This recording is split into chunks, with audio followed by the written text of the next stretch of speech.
Hello जय हिंद दोस्तों। एक काफ़ी अहम खबर निकल आ रही है। होमगार्ड जवानों को भी मिलेगा ईपीएफ का फ़ायदा। पेंशन योजना के लिए बेसिक सैलरी बढ़ाकर 21,000 रुपये करने का प्रस्ताव। ईपीएफओ खुशखबरी है ये ईपीएफओ की तरफ से। 21,000 रुपये तक बेसिक सैलरी पाने वाले कर्मी आ जाएंगे ईपीएफ के दायरे में। तो खबर को ध्यान से देखना और समझना है। ईपीएफओ की तरफ से काफ़ी अच्छी खुशखबरी है। खबर को पूरी डिटेल से बताने वाले हैं। वीडियो को स्किप बिल्कुल ना करें। अगर वीडियो समझ में आए तो वीडियो को लाइक ज़रूर कर दिया करें। लाइक करने में कंजूसी ना करें और चैनल पर अगर पहली बार हैं तो चैनल को सब्सक्राइब करके आल की घंटी पर सेट कर दें, ताकि इस तरह के लेटेस्ट वीडियो आपके पास तक सबसे पहले पहुँचते रहें। और कमेंट बॉक्स में अपने राज्य का, अपने जनपद का नाम ज़रूर लिखा करें। तो देश के किसी भी राज्य से इस तरह की खबरें आएँ, हर खबर को ध्यान से देखते रहें, क्योंकि होमगार्ड जवानों का भी अभी तक ईपीएफ पीएफ नहीं कटा है और काफ़ी दिन से मांग भी चल रही है। ईपीएफओ की तरफ से कई बार लेटर भी विभाग की तरफ आ गए हैं, लेकिन कोई सुनने के लिए तैयार नहीं था। अब कुछ उम्मीद लगाई जा रही है। तो खबर में क्या है ये देखते हैं। क्या खबर है?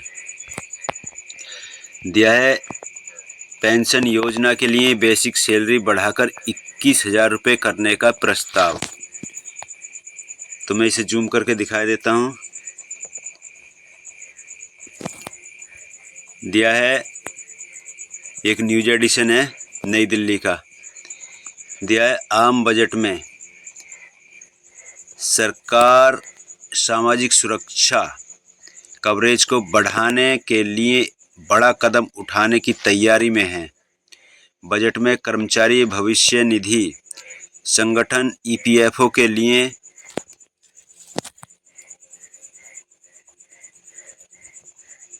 सैलरी की अधिकतम सीमा बढ़ सकती है। रिपोर्ट के मुताबिक सामाजिक सुरक्षा कवरेज बढ़ाने के लिए ईपीएफओ में बेज लिमिट को मौजूदा 15,000 रुपये से बढ़ाकर 21,000 से 25,000 रुपये तक किया जा सकता है।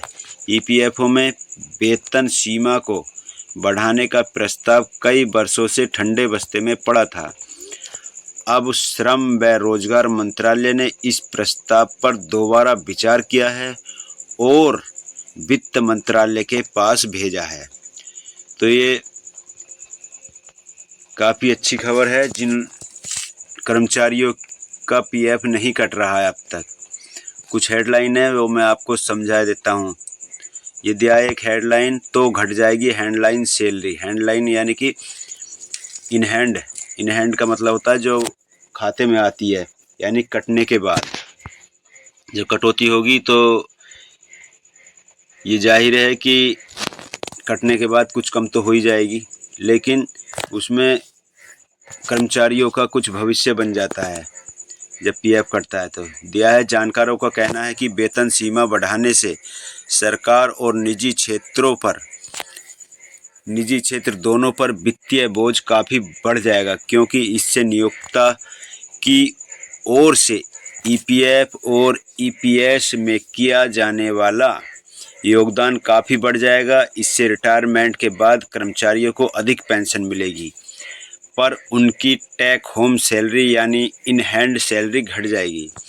जब कटौती होगी ईपीएफ खाते में तो थोड़ा कम तो आएगा ही, कोई बात नहीं, भविष्य तो बनेगा। आगे दिया है, ये होगा असर।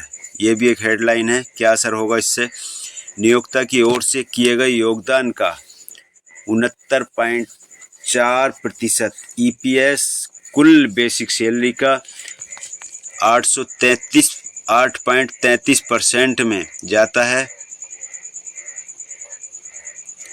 वहीं 30.5% यानी कुल बेसिक सैलरी का 3.67 ईपीएफ में जाता है। ईपीएफ के लिए अभी बेसिक सैलरी की सीमा 15,000 रुपये होने से कर्मचारी पेंशन स्कीम में योगदान 1,250 रुपये है, जो कि बेसिक सैलरी 21,000 रुपये होने पर बढ़कर 1,749 रुपये हो जाएगा। इससे रिटायरमेंट के बाद अधिक पेंशन मिलेगी, पर पीएफ खाते में योगदान बढ़ने से टेक होम सैलरी घट जाएगी। टेक होम वही होता है जो खाते में आती है कटने के बाद। एक हेडलाइन ये दिया है, पेंशन कवरेज का दायरा बढ़ेगा। ईपीएफ नियमों के मुताबिक अगर किसी कर्मचारी की बेसिक सैलरी अभी 15,000 रुपये से अधिक है तो वे ईपीएफ से नहीं जुड़ सकते भले ही वो ईपीएफ स्कीम से जुड़े हों। लेकिन अगर ईपीएफओ के लिए वेज लिमिट 15,000 को बढ़ाकर 21,000 रुपये या 25,000 रुपये कर दिया जाता है तो वैसे कर्मचारी भी ईपीएस योजना से जुड़ जाएंगे जिनकी बेसिक सैलरी 15,000 रुपये से अधिक है। ऐसे कर्मचारियों को रिटायरमेंट के बाद पेंशन मिल सकेगी। पेंशन तो होनी चाहिए, बुढ़ापे का समय होता है।